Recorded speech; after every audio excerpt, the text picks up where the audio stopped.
This is Maxx. It's a 2006 Malibu Maxx to be exact. And this is one of the projects we're going to be working on.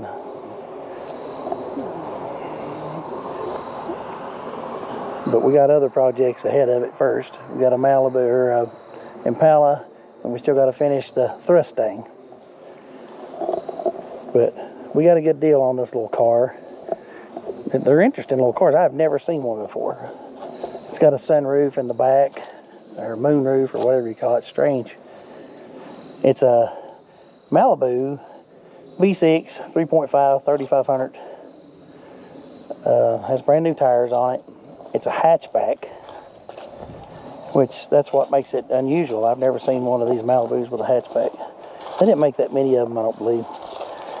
But it came with new tires. It came with lots of parts. It also has the typical problems that you have with these 3500 cars and these Malibus and the G6s. The sideways V6 in there makes them blow head gaskets. This thing's got 200,000 miles on it. The body is nearly perfect. It's got a little rust back there on that quarter, but it has a blown head gasket, of course. So we got to put head gaskets on it. It has another issue that happens with these and the G6s, and that issue is a transmission shift solenoid.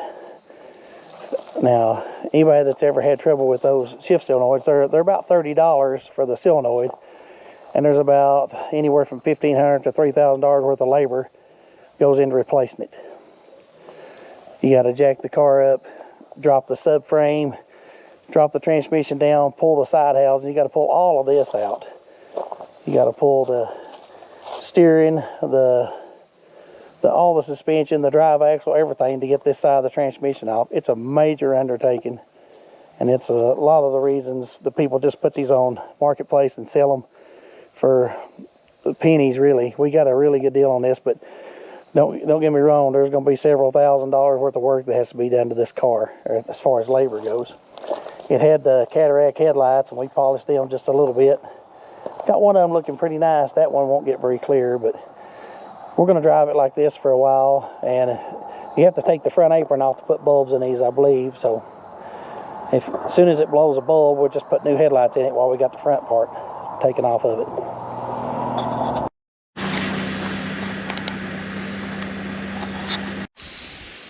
This is a 2005 Chevrolet Impala. This is a 3400 SFI V6. There's the drinker side tire, as Derek Bierry calls it. And there's the driver's side tire. Looks like something in the steering has failed. There's the belt that goes around the power steering pump. The power steering pump is dry. And that doesn't look right. The way that's ran over that pump, just barely touching it, that can't be right. It just feels wrong to me. But who knows? This car just showed up here, and we're going to try to fix it. It's going to have to be lifted up, and the tie rod, at least try it rigged or something so we can get it into the garage. But we're still working on the Thrustang. We've not hardly got it done yet. My plan today is to get the hood up on both of these cars, this Impala and this Maxx, and just degrease everything. Try to get all of the grease off of these engines. This one's got power steering fluid and oil all down there.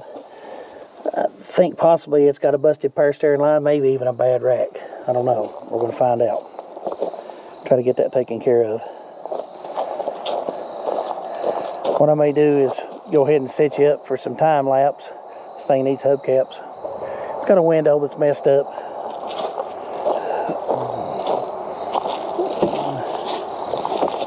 It's not horrible inside, but it's not great either. The seat's kind of dirty. There's the hubcaps. I guess somebody took them off to be cool. It's got a bunch of blankets and stuff in it. We'll get it cleaned up. Get this thing on the block. This is my simple degreasers. LA is totally awesome. purple power, and some dishwashing liquid. Mix it 100%. I mean, you mix it, but don't put no water in it. And put it in an Amazon spray nozzle. We're going to use that on our pressure washer. And you probably ain't supposed to mix these chemicals, but the Dawn just gives it hang time, and it's also a grease cutter. Purple power cleans anything. And then this Totally Awesome is a real good grease remover. It loosens the grease up. You can spray it on in a foam, let it set, and then rinse it off with a pressure washer, and it does just fine.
Well, there's the 3400 cleaned up.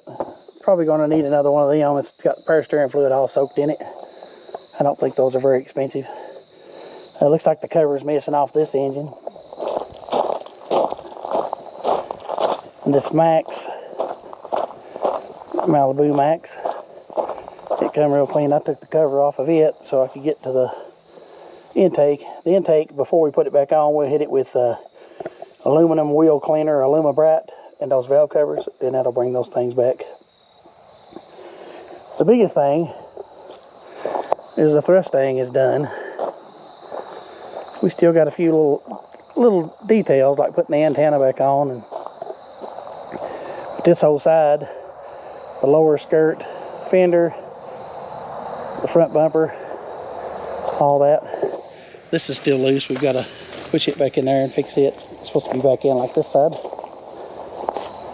but it's all washed up. Wheels need to be detailed. The glass is all pretty. It came out smooth for what it was. If you saw it in the beginning, it's pretty wrecked. This whole back end was gone. It's destroyed. Well, it's pulled off. Let's got the tail lights and everything back in it. The paint matches. This lower piece looks good. It's back on it. Got a few pins we got to put in it. We had to order pins for it. But all of our body line's good. We got to put our antenna here. And our inner fender's in this side and the other side. Yeah, we got a GT badge missing. And straighten that bumper up just a tiny little bit. And it's got lights we got to put in it. The bulb housings were missing, so we had to order those. But It's got a new grill in it. All the pieces are on it and they all fit. And well pleased with it. Tyler's happy with it. And it's ready to take out another ditch or crowd or intersection, whatever it is they do. But I wanted to finish off with showing this thing off. And that's all I got for you guys. I am using a new camera. I'm having a hard time with it. It's a GoPro 10. I ordered a GoPro 8. For some reason they sent me a 10. I don't think my computer will process a 10, but we'll find out. If you see this video, you know it worked. But I can't get the back screen to stay on. It keeps going off, and I've set it to never go off, but even when you turn the camera on, it's off. It's black. So there's some kind of problem here. I may have to send it back. I don't know. But thanks for watching, everybody. Stay clean.